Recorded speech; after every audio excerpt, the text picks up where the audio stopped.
Good afternoon. My name is Alon Pillay. I am a undergraduate at the University of Denver studying marketing. And I'm going to be discussing my third session at South by Southwest for day number 2. The title of the session was Home, Our Health Hub of the Future. Uh, there were 4 panelists: Stacy Field, who is the Vice President of Innovation at Johnson & Johnson; Denise Graber, who is the Vice President of Signify Health; Bon Ku, who is an absolute legend in design thinking and has been featured on, TED, and, a lot of business magazines. And he's just very famous in this field. And he's responsible for, a lot of the design thinking that went into producing some of the great medical devices of our era. And then the last panelist was Jane Kahn, who is the CEO of Think Health LLC. And the conversation between them was really about how care is shifting from hospitals to homes, and what's causing this, and what are the barriers, and what are the benefits. So just to start off, what are the market drivers that are causing this shift from care in hospitals to care at home? Number one is convenience. It's difficult for a lot of people to leave the house, and because of certain, ailments or disabilities, it can be difficult to go to a hospital. And so delivering care in the home is a lot more convenient. And, another part of the convenience is that patients have a life outside the hospital. So it's important for physicians to be able to see whether they're taking their medication, what they're eating, what's in their fridge.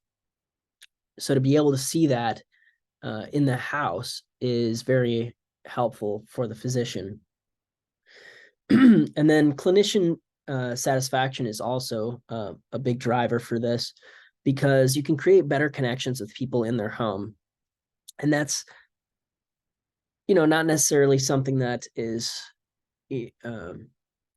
proven by any clinical study, but it's just something that we innately feel as humans. We feel more comfortable in our homes.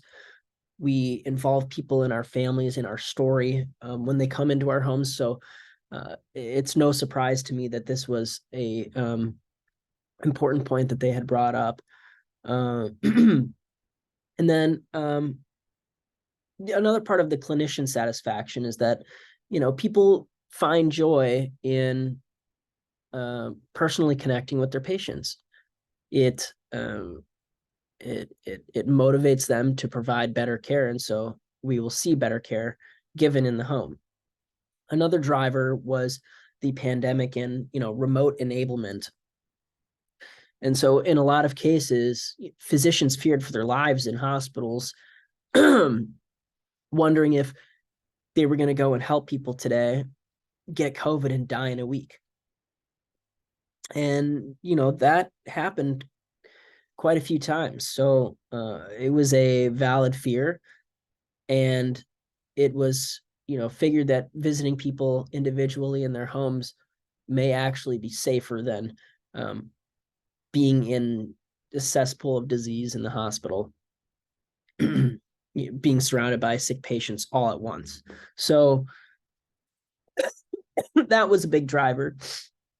And then perception of care was also a large one, and that's more patient-centered. Great care can be provided at the home, and a lot of times hospitals are overwhelming to patients.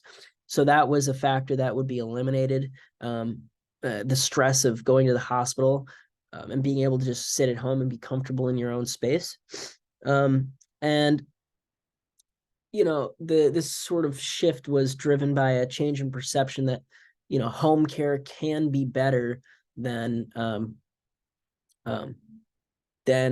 better or the same as hospital or clinic care.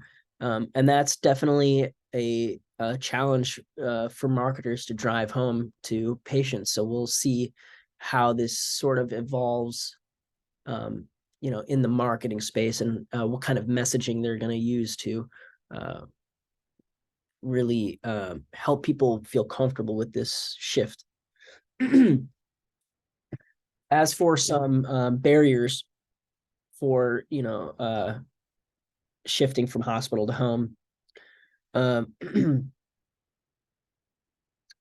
building trust is one big thing. And what was mentioned was that doctors and patients and doctors can come from different backgrounds, and especially in your home, which is your personal space and a space that you're very connected with, and provides a lot of personal context about you. It can be uncomfortable having somebody that's nothing like you in your home.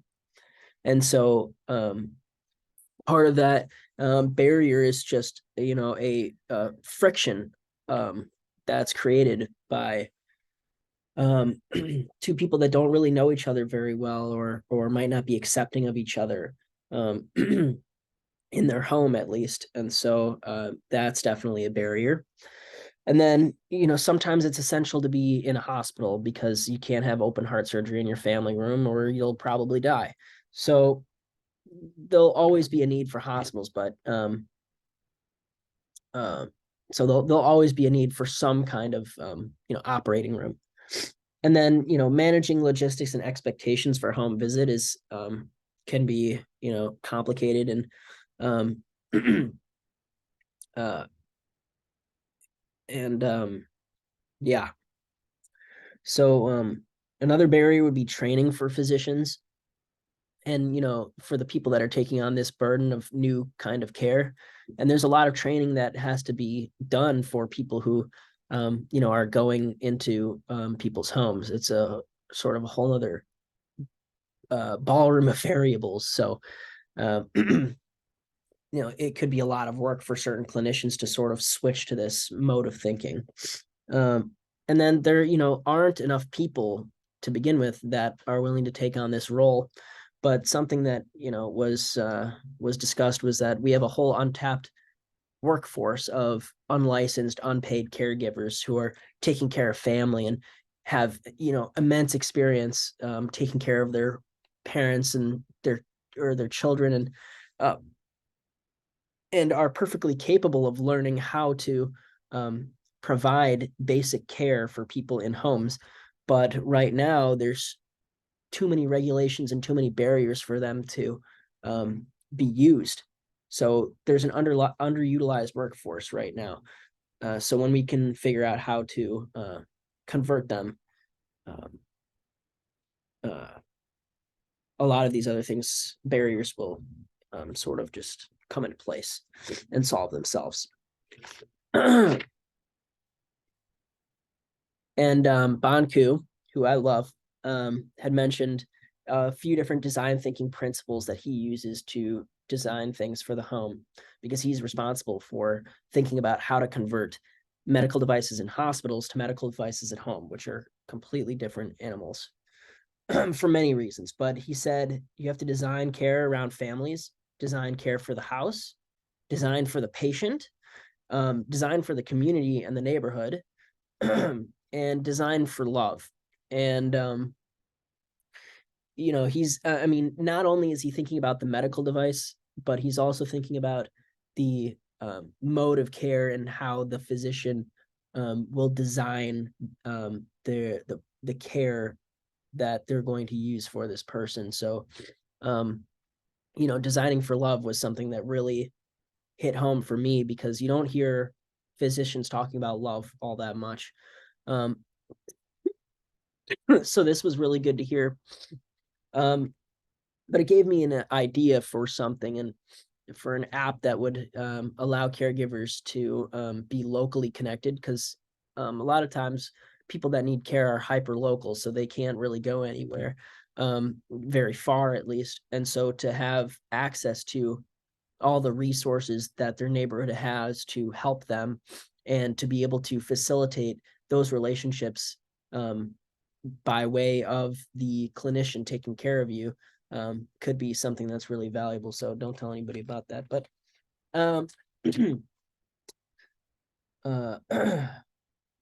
so some of the things that need to happen in order for this to move on. We need more collaboration in the healthcare ecosystem, between administration and physicians. And one thing that I thought was really cool was that when patients felt respected, um, and when physicians felt respected equally, there were better patient outcomes 2 months into treatment, and that was an actual study that was done. So that was really interesting, and I think just from my personal business perspective, what's going to start happening is hospitals are going to start shrinking, and healthcare is going to follow the money. And because of that, I think hospitals are really going to shrink down to a few clinic rooms and mostly operating rooms, and um, most of the day-to-day care is going to be done in the home. And so that's where that's where the money is going to be going, and they're going to shrink their physical assets to redistribute that cost. So I definitely think in 3 to 5 years we're going to start seeing hospitals start to shrink a little bit more. It might take a little bit longer than that, but I'm hopefully optimistic that it's going to be 3 to 5 years. So that's really it. But this is going to be a unique marketing challenge, as I said, to get people on board with care in their own homes. And while it sounds really great, I think that people are still going to have a lot of hesitance towards this. So it'll be cool to see what kind of messaging they start using to change people's perspective on this. So thank you.